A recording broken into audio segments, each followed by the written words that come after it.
여러분 안녕하십니까? 이충건 방송의 이충건입니다. 오늘은 금융위원회가 13일 발표한 공매도 금지 조치는 적절하고 향후 과제는 무엇인가 라는 내용을 가지고 말씀을 드리겠습니다. 3일 전 정부가 공매도 거래 제한을 발표했을 때 이충건 유튜브 방송 38회 편에서 보다 강한 대책인 공매도 금지가 필요하다고 방송했는데 이번 조치는 적절하다고 생각합니다.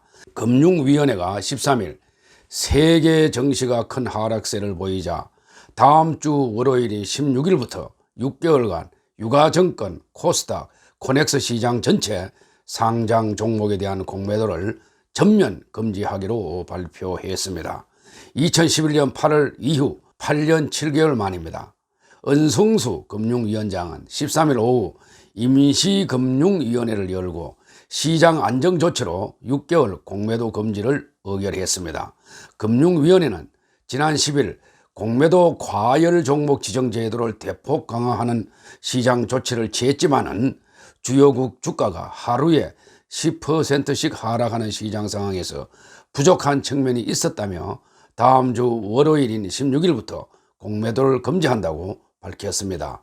자본시장법 및 시행령에 따르면 주식시장의 안정성 및 공정한 가격 형성을 해칠 우려가 있는 경우 거래소가 금융위 승인을 거쳐 공매도를 제한할 수가 있습니다. 금융위원회는 13일 오후 정부 서울청사에서 긴급회의를 열어 공매도 금지 조치 내용을 핵심으로 한 시장 안정 조치를 시행하기로 발표했습니다. 다음 주부터 6개월간 국내 주식시장에서 공매도가 전면 금지됩니다. 공매도가 주식시장 하락을 키운다는 지적에 따른 한시적 대책입니다.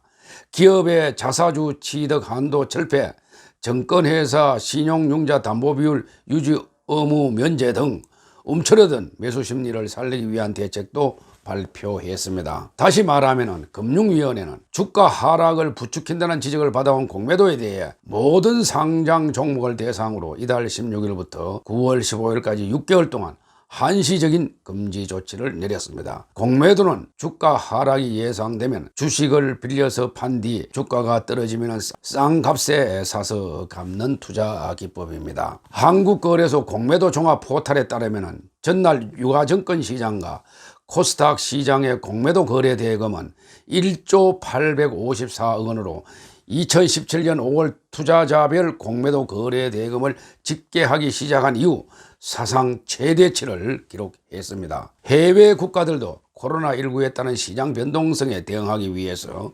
공매도를 한시적으로 금지하고 있습니다. 코로나19 확진자 수가 급증하고 있는 이탈리아는 85개 주식 종목에 대해 한시적 공매도 금지 조치를 내렸습니다. 스페인도 한시적 공매도 금지 조치를 단행한 것으로 알려졌습니다. 국내에서는 2008년 글로벌 금융위기와 2011년 유럽 재정위기 당시에 한시적 공매도 금지 조치를 시행했습니다. 2008년에는 10월 1일부터 2009년 5월 31일까지 8개월간 전 종목의 공매도가 금지됐습니다. 2009년 6월 1일에는 비금융주만 공매도 금지가 해제되었습니다. 2011년에는 8월 10일부터 11월 9일까지 3개월간 전 종목의 공매도가 금지되었습니다. 이후 2011년 11월 10일부터 비금융주에 대한 공매도 금지 조치가 풀렸고 금융주에 대한 공매도 금지 조치는 2013년 11월 14일 약 5년 만에 해제되었습니다. 코로나19가 전국적으로 확산되고 세계적인 대유행병인 팬데믹이 되자 미국의 유럽발 입국 금지 조치 등의 영향으로 각국 증시가 대폭락했습니다. 미국은 9일 장중에 서킷 브레이크가 발동되었고 다시 12일에는 미국 증시가 개장 직후 7% 폭락하자 15분간 서킷 브레이크가 발동됐습니다. 미국 증시는 전날에도 5.86% 내렸습니다. 12일 유럽 각국 증시도 오후 11시 반 10% 안팎 폭락했습니다. 다행히 다음날 모두 회복되기는 했지만은 아직 불안한 상태입니다. 13일 장시장과 함께 대폭락을 기록했던 코스피 시장은 전거래일보다 62.89포인트 떨어진 1771.44로 장을 마감했습니다. 지수는 전장보다 111.65포인트가 내린 1722.68에서 출발해서 장중 낙폭이 8%를 넘어서며 1690선이 무너지기도 했습니다. 이로 인해 장 초반 프로그램 매도 호가의 호력을 일시 중단시키는 사이드카가 발동되었습니다. 사이드카는 선물 가격이 5% 이상 하락한 상태가 1분 이상 지속할 때 발동됩니다. 사이드카가 발동된 이후에도 하락폭은 멈추지 않았고 오전 10시 43분쯤에는 정시 안정을 위한 최후의 카드인 서킷 브레이크까지 발동됐습니다. 서킷 브레이크는 코스피 지수가 전일 대비 8% 이상 1분간 하락할 때 발동됩니다. 이후 20분간 거래가 정지됐습니다. 코스피 시장에 서킷 브레이크가 발동된 건 미국에서 9.11 테러가 발발한 직후 거래일인 2001년 9월 10일 이후 18년 6개월 만이고, 사이드카가 발동된 것은 유럽 재정위기 때는 2011년 10월 이후 8년 5개월 만입니다. 이날도 코스피 시장에서 외국인은 1조 2396억 원을 순매도하여 주식 하락을 주도했습니다. 개인은 4445억 원, 기관이 6658억 원을 사들이며 낙폭을 줄였습니다. 코스닥 지수는 전장보다 39.49포인트 내린 524로 장을 마감했습니다. 지수는 전장보다 26.87포인트 내린 536.62에서 출발한 뒤 낙폭을 키웠습니다. 코스닥 시장에서도 8% 넘게 지수가 하락하며 서킷 브레이크가 발동되었습니다. 장중 낙폭은 13%를 넘어 490선마저 무너지며 487.07을 찍기도 했습니다. 코스닥 시장에서는 외국인과 기관이 각각 1728억 원, 1316억 원을 사들였습니다. 개인은 3131억 원을 팔았습니다.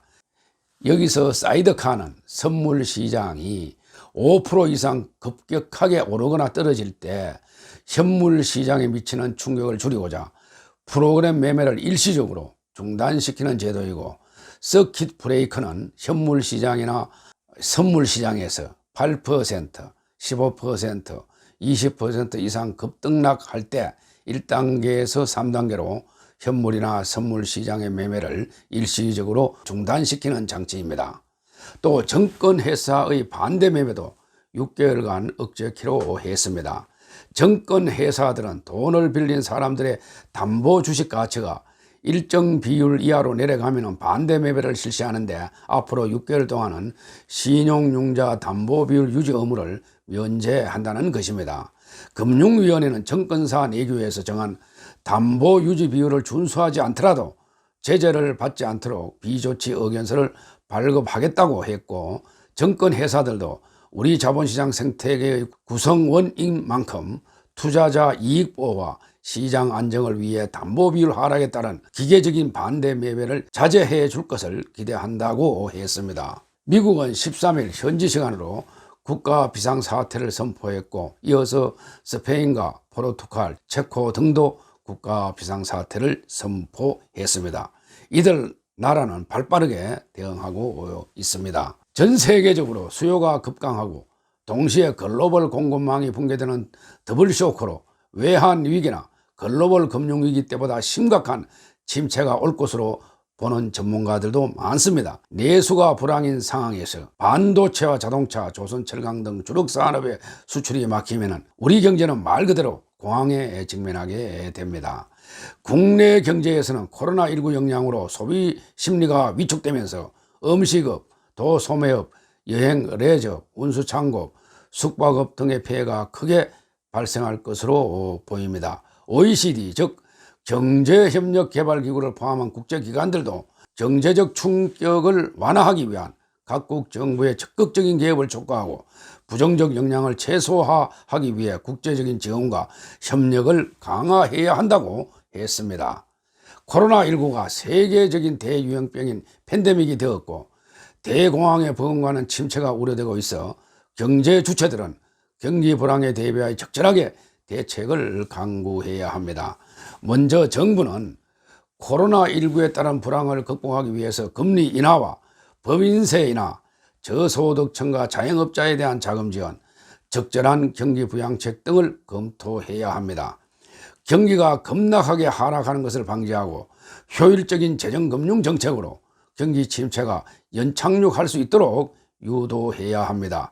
L자형의 불황이 되지 않고 최소한 U자형의 불황으로 극복되도록 해야 하겠습니다.